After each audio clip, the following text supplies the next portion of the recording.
Nemu lagi sate khas Senayan versi BPJS. Ini saking enaknya diundang Raffi Ahmad dan dicobain ke boyband NCT. Wah, gokil nggak tuh? Kalau kalian lihat ya, satenya tuh nikmat banget, potongannya gede-gede. Kasih bumbu kacang yang legit, kental. Menurut gua, sate kulitnya ini terbaik, kenyal-kenyal. Wah, the best deh. Ini udah berapa lama jualan, Mas? Dari tahun 2002 Tahun 2002 ya? Dalam satu hari bisa jual sampai berapa tusuk nih? sampai 1000 tusuk. 1000 tusuk, ribuan tusuk laku di sini. Sate Ponorogo Pasaka. Ini kalau buka jam berapa, Mas? Jam 9 pagi sampai jam 10 malam. 10 malam. Oke. Sekarang pertama kita masukin. Jadi teman-teman yang pengen nyoba sate Ponorogo yang sama kayak sate khas Senayan, datang ke sini.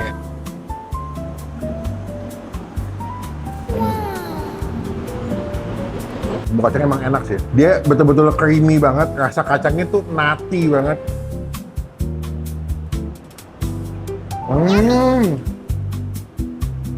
Dagingnya tuh berlemak, lembut banget. Dan bumbunya tuh betul-betul meresap ya. Ambil, wah udah kena cabai. Takis. Takis bos.